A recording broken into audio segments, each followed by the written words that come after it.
If you want to go plant-based but you're not sure where to start, this is the abridged version of my full plant-based game plan, a rapid-fire guide to get you up and running in 5 minutes time. Whether I can actually stick to 5 minutes is a different question, let's see. Step number 1, eat diversely from the 6 main plant food groups to better guarantee that you get all of the nutrients that you need. Number 1, of course, being our whole grains like brown rice, oats, and so on. Number 2, tubers, potatoes, sweet potato, and yams. Number 3, of course, legumes, so beans, peas, lentils. I throw tofu and tempeh, of course, into this category as well. Number 4, vegetables. 5, fruits. 6, nuts and seeds. You can also add herbs and spices as the bonus 7th group here as well. Now, having diversity from all of these food groups in your bowls and in your plate, not every single meal you eat, but let's say over the course of a day or days, it doesn't guarantee that you're going to avoid falling into any traps or nutrition gaps and blind spots, but certainly it gives you a much better chance without having to go too deeply in micromanaging your diet to ensure that you're having a balanced, nourishing, and satisfying diet. Step number 2, you would like to think this one is common sense, but I see this problem an awful lot, people falling into this trap that are very new to this lifestyle. We want to focus mostly, of course, directionally on whole plant foods and limit those vegan junk and alternative substitute products, the fake meats and the cheeses and the burgers. You know, take all those meat and dairy equivalent substitute items, since veganism has become considerably more so popular in the 10 years I've been doing it anyway. I've watched my local grocery stores go absolutely nuts with this stuff, and I turn over some of those nutrition labels, and I'm horrified by what's in this section and what sadly a lot of new vegans or plant-based minded folk are starting to eat. Generally speaking, we want to be directionally, as I say, focused on whole plant foods, higher fiber content, more nutrient packed, and most bang for buck in terms of calorie to satisfaction ratio.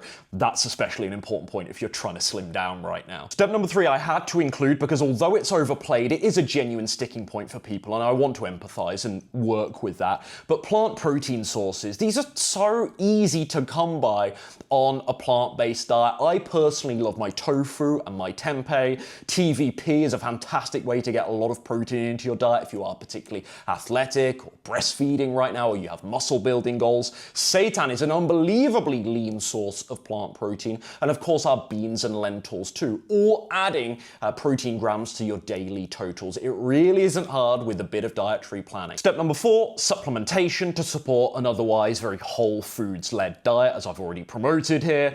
Number 1, I like to take omega-3 from algae oil. Number 2, vitamin B12, of course, you'll have guessed that one. And number 3, I like to take a vitamin D supplement, preferably with K2. There's an argument for other things. It depends how far down the rabbit hole you wish to go, and of course, there is an element to whereby this is obviously highly individualized, so you need to do that research as best suits you, and always seek your physician's advice, of course. This is my supplement stack, and I love, not that I think it's necessitous, creatine monohydrate for athletic purposes. Wonderful. Step number 5, because this is a rapid fire video, I don't have time to unearth a bunch of different plant-based recipes to give you some inspiration and a whole meal plan to get started with. That said though, I was still very keen to come up with some kind of template or framework that could be very practical to you watching this right now. And a basic meal template that was so useful to me when I got started, that provides a nice balanced dish of food anyway, is 1 cup of whole grains or potato,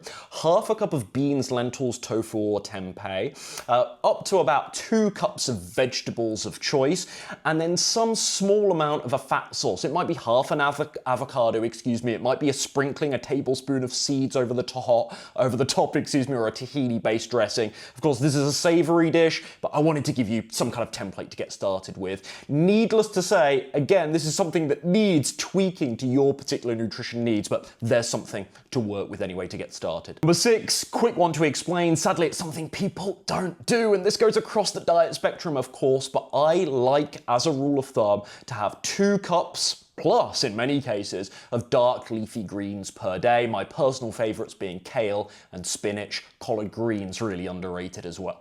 Step number 7, if you've subscribed to me for any length of time here, you already know I'm a massive fan of fruit. But in particular, what I want to highlight here is how I always, day in, day out, and I think I've mostly, 99% of the time, done this for years now, I always aim for at least 1 cup of berries per day. Unbelievable nutrient profile, rammed full of antioxidants, particularly I love blueberries, again, as you know if you've been following me for some time. And lastly, step number 8, the final item on our checklist here before I give you 30 seconds of mindset advice to start adopting and winning on a plant-based lifestyle. If you want to fuel for life, you have to eat big. This is something people are cautious, understandably so, about, because if you want to lose weight, just eat less and move more, right? The rules change when you eat a lot of whole foods, especially a lot of whole plant-based foods. Now, of course, this depends on your transition to this way of eating relative to what you were eating before.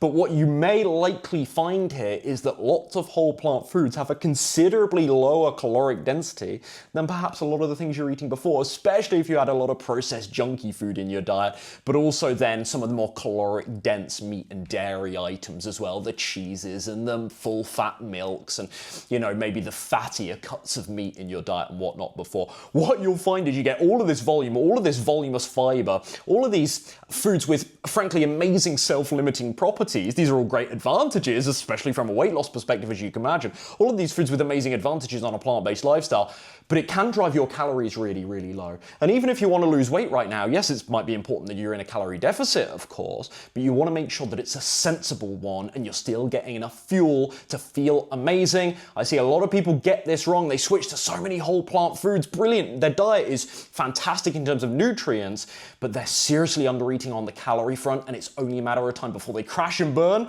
and then they start blaming the diet rather than you were just under-eating, mate. That's it. I highly doubt we're still under the 5-minute mark, but I did promise you 30 seconds of mindset brainwashing to welcome you to the cult of plant-based. The thing I really wanted to say is, yes, this diet changed my life. Yes, good nutrition, as it should, does have medicinal properties and characteristics, like let's say. At the same time, it's no silver bullet and it's no magic pill. What I can tell you is the plant-based diet's potential is only as good as your own commitment, your ability to fight your own bad habits and unhealthy behavior patterns, and really stick to this process and find a way to make it stick to your lifestyle over the long term. It isn't going to magically transform all of your bad habits on its own. The internal work that no one really wants to face and no one really wants to do, but if you can make steady and realistic gradual progress with your cravings, with your emotional eating habits, again, with your unhealthy behaviors, with food, but also by extension with exercise, that's when you're going to win. Otherwise, it is going to feel like a bit of a fad diet to you as you're sort of papering over the cracks, just throwing on a plaster, because actually all these underlying behavioral habits, traits, limiting beliefs, etc., really hold you back from maximizing the potential that this amazing way of eating has. So I hope you found this one useful. I'll link some of my other relevant follow-up videos down in the description box below. And if you need help getting in your best shape ever, you can work with me one-on-one and lose 4 to 8 pounds per month, flatten your belly, and finally fit back into clothes that you haven't in years or decades, all whilst eating simple and realistic plant-based meals. If that's of interest to you, click the link down below or go to veganslimandsustain.com to learn more about what it looks like to work with me on my Vegan Slim and Sustain program. See you soon.